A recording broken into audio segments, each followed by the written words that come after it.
Hi everyone, कैसे हो आप सभी। इस नई वीडियो में आपका स्वागत है। ये हमारा सेकंड पार्ट है। 50 इंग्लिश ग्रामर रूल्स हम कवर कर रहे हैं, वो भी 100 मिनट के अंदर। राइट, मतलब कि मैं फास्टली आपको, ये क्रैश कोर्स है, इसमें हम 50 रूल कवर करेंगे। ये हमारी सेकंड वीडियो। आई होप आपने पहली वीडियो देखी होगी जिसमें मैंने 5 रूल कवर कराए थे। राइट, तो इसमें हम 6 से लेकर 10 तक के रूल कवर करेंगे। इसको मैं प्रस्तुत करूंगा प्रवीण भादी। चलो 6 नंबर का हम रूल कवर करते हैं। मैं थोड़ा फास्ट इसमें बता रहा हूँ क्योंकि क्रैश कोर्स है और मैंने एक टाइम लिमिट रखी है ताकि आपको मैं उस टाइम लिमिट में ये सारे रूल्स कवर कर पाऊँ। राइट, तो रूल नंबर 6 है। 5 रूल मैंने पिछले वीडियो में कवर करे थे, आप जाके उनको देख सकते हो। 6th रूल है, और इसमें ये जो रूल है हमारा, वो सब्जेक्ट वर्ब एग्रीमेंट से लिया गया है। राइट, इस रूल को अच्छे से समझो, जिसमें मैं आपको 2 रूल कवर कराऊंगा। एक ही कॉन्सेप्ट पे बेस है ये। देखो, इसमें ध्यान से समझो इसको। इसमें हम क्या समझने वाले हैं, यहां पर आप एक चीज देखो कि सेंटेंस के अंदर आपको अगर ये वाले वर्ड्स मिलते हैं, जैसे one of, each of, either of, neither of, none of, either of, neither of, ये सारे वर्ड्स मिलते हैं सेंटेंस की शुरुआत में मिले, या तो आपको मिलते हैं वो स्टार्टिंग में, या आपको मिलेंगे वो मिडल में। कहीं पर भी अगर वो मिलते हैं आपको, तो एक आपको एक चीज ध्यान रखनी है। एक तो आपको नाउन पहचानना है, आपको फिर वर्ब पहचानना है, और आपको एडजेक्टिव पहचानना है। मतलब कि 3 4 जगह आपको चीजें देखनी है कि क्या उसने उस सीक्वेंस में दिया है या नहीं दिया है। अब जैसे कि इसको यहाँ पर समझो, वो कौन कौन से रूल, जैसे वन ऑफ, ईच ऑफ, ये आपको ध्यान रखोगे। जैसे इसमें वन ऑफ दिया है, तो जैसे मैंने बताया कि सेंटेंस के शुरू में हो या फिर सेंटेंस के बीच में हो, जैसे वन ऑफ दे रखा है, तो आपको एक इसमें सीक्वेंस ध्यान रखना है। पी एन एस वी और एस ए। पी का मतलब प्लूरल है, एन का मतलब नाउन है, वी का मतलब वर्ब है, ए का मतलब एडजेक्टिव है। इसको कैसे करना है हमें, देखो ध्यान से समझो। इसमें जैसे इसमें वन ऑफ दे रखा है, तो आप ध्यान रखो उसके बाद में जो नाउन आएगी वो प्लूरल आएगी। तो वन ऑफ दी बॉयज, तो देखो बॉयज दे रखा, बिल्कुल ठीक है। उसके बाद में देखो वर्ब कैसी आएगी, सिंगुलर आएगी, तो हैज, बिल्कुल ठीक है। उसके बाद में यहाँ पे ये एडजेक्टिव दे रखा है, अब देखो ये भी सिंगुलर है। प्लूरल कैसे दिया होता अगर यहाँ पे देयर दिया होता। तो लेकिन आपको ध्यान रखना है कि वन ऑफ के बाद में, ईच ऑफ के बाद में आपको प्लूरल नाउन इस्तेमाल करनी है, सिंगुलर वर्ब इस्तेमाल करनी है, और एडजेक्टिव इस्तेमाल करोगे आप सिंगुलर। तो P N S V S A, P N S V और ऐसे आपको ये सीक्वेंस ध्यान रखना है। आप देखो इसी तरह से समझो। सेकंड वाले क्वेश्चन में यहाँ पर ईच ऑफ दे रखा है, तो यही रूल कवर करेगा। इसमें ईच ऑफ दे रखा है, तो आप देखो यहाँ पे पी एन दे रखा है, बिल्कुल सही है। अगर यहाँ लिखा होता है ईच ऑफ द मैंगो, गलत होता। उसके बाद ध्यान दो, उसके बाद में अगर यहाँ पर जैसे कि मैंगोज दे रखा है आपको, अगर यहाँ पे आर लिखा हो तो सेंटेंस गलत होता। क्योंकि हमें तो सीक्वेंस ध्यान करना है, पी एन और एस वी। तो पी एन तो दे रखा है सिंगुलर नाउन, अब एडजेक्टिव इसमें नहीं दे रखा, कोई बात नहीं, लेकिन इसमें इज ठीक है। अब आप कहोगे सर ये इसमें लॉजिक बता दो, अब यहाँ पे तो मैंगोज लिखा है लेकिन हम इसमें सिंगुलर वर्ब क्यों इस्तेमाल कर रहे हैं। देखो इसमें ये कहना चाह रहा है कि पहले वाले में कि वन ऑफ दी बॉयज, मतलब कि जो बहुत सारे बॉयज हैं उसमें से एक ने अपना काम पूरा किया है। लॉजिक इसमें ये है। जैसे इसमें समझो ईच ऑफ दी मैंगोज, मतलब बहुत सारे मैंगोज है जिसमें से प्रत्येक कह सकते हैं कि वो पका हुआ है। जैसे इसमें थर्ड वाले में देखो आप, वन ऑफ माई फ्रेंड्स, की जितने भी मेरे बहुत सारे दोस्त हैं उसमें से एक इंजीनियर है, तो मतलब वो एक की बात कर रहा है, इसलिए यहाँ पर पी एन एस वी हम फॉलो करेंगे। अब जैसे इसमें वन ऑफ दे रखा है, सेम रूल अप्लाई करेंगे। वन ऑफ माई फ्रेंड्स, तो प्लूरल दे रखा है। अब आप सोच के बताओ, जब मैंने आपको बताया पी एन एस वी, तो क्या आएगा, इसमें इज का इस्तेमाल करेंगे। एडजेक्टिव नहीं दे रखा है, तो ये यहाँ पे बिल्कुल ठीक है। तो ये आपको समझ में आया होगा। इसी के साथ में हम रूल नंबर सेकंड भी समझने वाले हैं। आप ध्यान से समझो उसमें। अब देखो इसमें ध्यान से समझो, यहाँ पे वन ऑफ दे रखा है, यहाँ पे वन ऑफ दे रखा है, यहाँ पर वन ऑफ दे रखा है। अब देखो मैं फोर्थ को भी समझाने वाला हूँ आपको। 5 को देखो, सबसे पहले he is one of my, sentence के शुरुआत में है, सेंटेंस के बीच में है, तो वन ऑफ दे रखा है, तो वन ऑफ के बाद में he is one of my best friends, तो बिल्कुल ठीक है। यहाँ पे समझोगे, यहाँ पे पी एन का इस्तेमाल करना है आपको। One of the children, P N है क्योंकि चिल्ड्रन प्लूरल होता है, चाइल्ड सिंगुलर होता है। इसके बाद देखो यहाँ पे one of the noblest women, तो वुमेन में देखो WEMEN, मतलब ये प्लूरल है। सिंगुलर क्या होगा उसमें, यहाँ पे ए लगा होगा। तो पीएन तो आपको समझ में आया, लेकिन इसमें एक चीज और समझो कि आपको यहाँ पे बीच में सेंटेंस में हु दिखाई दे रहा है, हु दिखाई दे रहा है, यहाँ पे भी हु दिखाई दे रहा है, ये भी हु है, यहाँ पर आपको दैट दिखाई दे रहा है। ये होता है रिलेटिव प्रोनाउन, ये है आपको रिलेटिव प्रोनाउन आपको दे रखा है। इसका भी एक छोटा सा रूल होता है। अभी आपको ये वाला रूल तो समझ में आया होगा ना, कि भाई अगर वन ऑफ हो गया, ईच ऑफ होगा, ईदर ऑफ हो गया, नीदर ऑफ हो गया, तो आपको किसका इस्तेमाल करना है, आपको पी एन और एस वी इस्तेमाल करना है। लेकिन एक और रूल इसमें मैं अप्लाई कर रहा हूं आपको, ये रूल नंबर 7 भी इसी में बता रहा हूं। अगर सेंटेंस के बीच में, अगर सेंटेंस के बीच में आपको हु, दैट, विच दे रखा है, तो आपको उससे पहले वाला आपको नाउन देखना है। अब देखो यहाँ पे साइंटिस्ट दे रखा है हु से पहले, कि CV Raman is the scientist, तो आप देखो हु से पहले वाला उसको बोलते हैं एंटेसेडेंट, मतलब जो पहले वाला है। अगर वो सिंगुलर दे रखा है तो आप यहाँ पे सिंगुलर लगाओगे। अगर यहाँ पे प्लूरल दे रखा है, जैसे यहाँ पे चिल्ड्रन दे रखा है, चिल्ड्रन, तो किसका इस्तेमाल करोगे, फिर आपको वर लगाना है। यहाँ पे विमेन दे रखा है तो दैट दे रखा है तो यहाँ पे हैव लगेगा। यहाँ पे फ्रेंड्स दे रखा है तो यहाँ पे आर लगेगा। एक रूल तो इसमें ये हो गया, वन ऑफ का रूल समझ में आया। सेंटेंस के बीच में हु दैट विच दे रखा है आपको, तो सेंटेंस से पहले जो भी आपको सब्जेक्ट दिया होगा उसके अकॉर्डिंग आप उसके हु के बाद में, दैट के बाद में आप वर्ब लगाओगे। जैसे यहाँ पे सिंगुलर है तो इज लगाया, फ्रेंड्स है तो आर लगाया, चिल्ड्रन है तो आर लगेगा, वेमेन है प्लूरल है तो इसमें हैव लगाएंगे। लेकिन लेकिन लेकिन ध्यान से समझो, अगर मैं आपको यहाँ पे वन ऑफ का रूल बताता हूँ कि he is one of the children, अब आप कहोगे सर जब यहाँ पे वन ऑफ दे रखा है तो पी एन तो यहाँ होगा, यहाँ पे तो एस वी होना चाहिए ना, यहाँ पे तो वाज आना चाहिए, क्योंकि मैंने अभी तो आपको रूल बताया। यहाँ पे अगर देखो वन ऑफ दे रखा है तो नॉर्मल पी एन दे दिया तो यहाँ पे हैज आना चाहिए। यहाँ पे देखो वन ऑफ दे रखा है तो पी एन होगा, यहाँ पे एस वी आना चाहिए। तो इसमें कंफ्यूज नहीं होना। जब आपको वन ऑफ का रूल दिया तब तो आप पी एन एस वी लगाओगे, लेकिन जब सेंटेंस के बीच में हु दैट विच आता है तो आप हु दैट विच के रूल को प्रेफरेंस दोगे। इससे पहले वाला जो आपका, जैसे कि हु से पहले जो भी आपको प्लूरल तो इस्तेमाल करना ही है क्योंकि वन ऑफ की वजह से है, लेकिन अगर हु दैट विच दे रखा है तो इससे पहले वाला जो भी सब्जेक्ट होगा उसके अकॉर्डिंग आपको वर्ब लगाने में, फिर से बोल रहा हूँ, हु दैट विच वाले सेंटेंस को आप, रूल को आप इसमें प्रेफरेंस दोगे। चलो आगे बढ़ते हैं।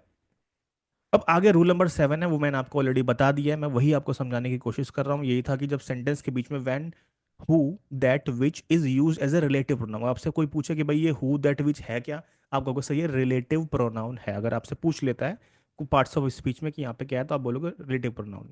सिंपल वही है कि सरिता इज द साइंटिस्ट हु, अब सेंटेंस में वन ऑफ तो नहीं दे रखा, हु दे रखा है, तो हु से पहले वाला जो भी सब्जेक्ट होगा, आप देखो साइंटिस्ट सिंगुलर है प्लूरल है, आपको सर सिंगुलर है तो इज लगा दो, सही हो जाएगा। शी इज द स्टूडेंट, तो हु दे रखा है, उससे पहले देखो क्या है, सिंगुलर है तो इज लगा दोगे, बिल्कुल ठीक है। थर्ड वाले में क्या है, they are the players, they are the players who, अब हु से पहले प्लेयर्स दे रखा है, प्लूरल है तो उसमें आर लगेगा। सेंटेंस में इज दिया होता तो सेंटेंस गलत होता। अब नंबर 4 और नंबर 5 बिल्कुल समझो, ये मिक्स है, इसमें वन ऑफ का रूल भी आ रहा है, इसमें हु का रूल भी आ रहा है। तो he is one of the children, देखो ये तो आपको ध्यान रखना है कि वन ऑफ के बाद में पी एन तो इस्तेमाल आपको करना ही करना है, वन ऑफ के बाद पी एन इस्तेमाल करना ही करना है। जैसे कि विमेन है, गलती आप यहाँ देखो यहाँ पे ए दे सकता है, ध्यान रखना, W O M E N, जैसे कि मैन भी जो ई वाला ये प्लूरल होता है और सिंगुलर में ए आता है, ये ध्यान रखना है आपको। तो वन ऑफ के बाद पी एन तो इस्तेमाल करना ही करना है, लेकिन जब सेंटेंस के बीच में आपको वन ऑफ का रूल भी दे देगा और हु का रूल भी दे दिया, हु का रूल इसलिए बोल रहा हूँ कि हु आ जाए, दैट आ जाए, विद आ जाए, रिलेटिव प्रोनाउन, तो उससे पहले आपको प्लूरल दे रखा, उसी के अकॉर्डिंग ही आपको यहाँ पे वर्ब लगाना है, इस रूल को प्रेफरेंस दोगी, आपको ध्यान रखना है। चलो 2 रूल मैंने आपको बता दिया, कुछ भी दिक्कत आती है तो मुझे कमेंट सेक्शन में बता सकते हो। अगर आपको पूरा रूल समझना है, ये डाउट आता है तो प्लेलिस्ट में जाओगे, मैंने पूरा चैप्टर समझा रखा है, सब्जेक्ट वर्ब एग्रीमेंट, बिल्कुल ध्यान से समझना, क्योंकि इसमें देखो यहाँ पे टाइम लिमिट है, मतलब जल्दी से मुझे समझाना है तो मैं उस हिसाब से आपको ये समझा रहा हूँ। अब ध्यान से समझो, यहाँ पे ये हमारा रूल नंबर 2 हमने करा दिया, 6 7, और ये हमारा 8 नंबर का रूल है। देखो इसमें ध्यान से समझो, इसमें एक सिंपल सा एक अच्छा सा रूल है, वन।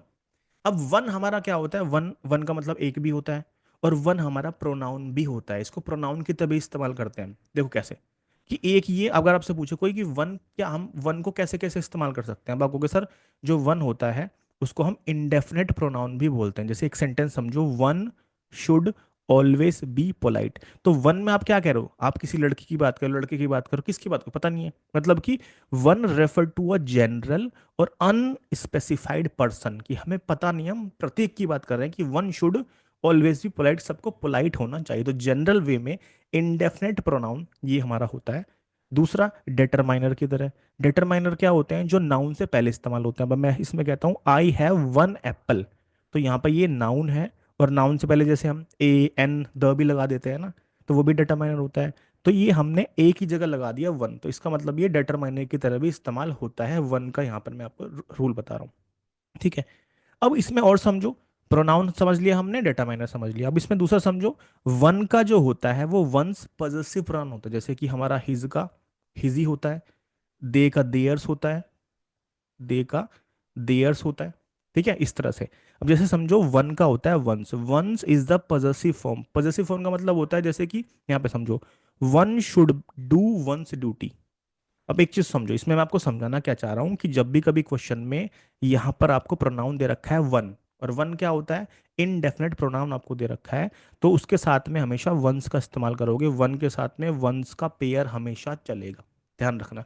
गलती क्या आ सकती है, गलती ये आ सकती है कि क्वेश्चन में इस तरह से दे सकता है आपको, कैसे कि जैसे क्वेश्चन में दिया है one should take care of his health, वो कहना चाह रहा है कि सबको अपनी हेल्थ का इस्तेमाल मतलब केयर करनी चाहिए।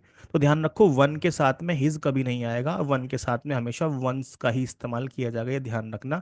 वन के साथ वंस का, सबसे पहले हमने समझा भाई वन का इस्तेमाल कैसे कैसे होता है। वन होता क्या है, डिटरमाइनर होता है, प्रोनाउन भी होता है, पॉजेसिव फॉर्म वंस होती है, तो वो आपको ध्यान रखनी है, ठीक है। जैसे कि इसमें सेकंड वाले में, इसमें एग्जांपल्स जैसे कि वंस है तो वंस को कभी भी शुरू में इस्तेमाल नहीं करते हैं। One's should always be kind to others गलत होगा, one should always be kind to others. जहां जरूरत होगी वहां वंस का इस्तेमाल करेंगे, ऐसे नहीं कि वन के साथ वंस आना ही चाहिए। जहां हिज दिया होगा गलती होगी, जैसे इसमें समझो one must do their duty sincerely, भाई गलत हो गया, कैसे, वन के साथ में देयर कभी नहीं आएगा, हिज कभी नहीं आएगा, हर कभी नहीं आएगा, क्या आएगा, वन के साथ वंस का पेयर हमेशा चलेगा, वो आपको ध्यान रखना है। वंस होता क्या है, पॉजेसिव प्रोनाउन होता है वन का, ठीक है। चलो, तो ये आपको समझ में आ गया, इसको पढ़ लेना ध्यान से। ओके, चलो आगे बढ़ते हैं, अगले रूल की तरफ आगे बढ़ते हैं। रूल नंबर 9, तीन रूल हमने कर लिए हैं। रूल नंबर 9 छोटा सा रूल है, रूल नंबर 9 हमारा, इसमें क्या समझना है आपको, यहाँ पर ये ध्यान से समझो कि बिटवीन के साथ में एंड लगता है और फ्रॉम के बाद टू का इस्तेमाल करते हैं, कैसे, एक एग्जांपल समझो, जैसे इसमें दिया है, अब एक चीज समझो, बिटवीन का इस्तेमाल हमेशा दो के लिए करते हैं, जैसे इसमें कहा है, एग्जांपल समझो, the competition is between John and Alex, भाई दो के बीच में कंपटीशन है, तो जो दो के बीच में कंपटीशन है तो हम बिटवीन का इस्तेमाल करेंगे, लेकिन आपको क्या ध्यान रखना है कि बिटवीन तो हम दो के लिए इस्तेमाल करते हैं, लेकिन बिटवीन के बाद में आपको एंड का इस्तेमाल हमेशा करना है। एंड क्या होता है, एक कंजंक्शन होता है, ध्यान रखना। Between always pairs with and, and आना ही चाहिए, जैसे कि the temperature ranges between 20 degree and 30 degree, वो ध्यान रखना, ये सही है। गलत क्या होगा, जैसे इसमें यहाँ पे कैसे आपको दे रखा है नीचे, मैंने दोनों यूसेज यहाँ पे दे रखे हैं, जैसे इसमें गलत क्या होगा, the competition is between John to Alex, गलत होगा, ये गलत होगा, एंड का इस्तेमाल करना है। द टेम्परेचर रेंजेस बिटवीन, तो बिटवीन अगर दे रखा है तो टू कभी नहीं आएगा, एंड का आपको इस्तेमाल इसमें करना है। दूसरा समझो इसमें, दूसरा आपको ये समझना है कि जब क्वेश्चन में आपको फ्रॉम दे रखा हो, जब क्वेश्चन में आपको फ्रॉम दे रखा हो तो टू का इस्तेमाल करोगे, जब फ्रॉम दिया हो तो टू का इस्तेमाल करो। अब देखो टू, हम जो फ्रॉम है वो कब इस्तेमाल करते हैं, फ्रॉम हम इस्तेमाल करते हैं जब हम किसी रेंज की बात कर रहे हैं, भाई यहां से लेके यहां तक। तो देखो इसमें अगर देखा है, the office is open, office कब तक खुलता है, the office open from 9 AM to 6 PM, तो यहाँ बिल्कुल ठीक है। और यहाँ अगर आपको एंड दे रखा है तो क्वेश्चन गलत, फिर बिटवीन आना चाहिए। ही ट्रेवल्ड, अब रेंज की बात हो रही है, कहाँ से कहाँ तक, फ्रॉम इंडिया से और यूएसए तक वो गया है, तो यहाँ पे टू बिल्कुल ठीक है। ये पेयर्स थोड़ा सा ध्यान रखना, कि एक तो बिटवीन के बाद में आपको एंड का इस्तेमाल करना है, ध्यान रखना। अगर आपसे पूछे एंड होता क्या है, आप कहोगे सर एंड कंजंक्शन होता है, बिटवीन एक प्रेपोजिशन होता है। फ्रॉम अगर दिया होगा तो टू का इस्तेमाल करना है।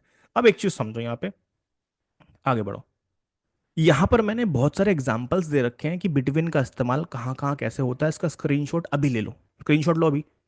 फैक्ट लिखे मैंने, फैक्ट 3, फैक्ट 4, फैक्ट 5, इसमें मैंने समझाया है, और कि भाई जो बिटवीन का इस्तेमाल है वो दो के लिए करते हैं, फ्रॉम का इस्तेमाल हम कॉमनली कहाँ करते हैं, टाइम के लिए, डिस्टेंस के लिए, नंबर के लिए, लोकेशन के लिए, यहाँ पे आपको दिखाई दे रहा होगा ये चीज़, ये आपको दिखाई दे रहा है। फिर यहाँ पर बिटवीन एंड और फ्रॉम के साथ टू, कैन नॉट मिक्स, इसको आप मिक्स नहीं कर सकते कभी भी। जैसे इसमें दिया है the class is scheduled between 9 AM to, तो देखो बिटवीन के बाद टू आएगा नहीं आएगा, एंड का आपको इस्तेमाल करना है, ये ध्यान रखना। तो बिटवीन 9 AM के बाद में आपको एंड का इस्तेमाल करना है, बिटवीन के साथ एंड और फ्रॉम के साथ में टू का, ये मिक्स नहीं कर सकते आप। चलो आखिरी रूल समझते हैं, और मैंने टाइम लिमिट ली थी कि मैं 15 मिनट में आपको पूरा समझा दूंगा।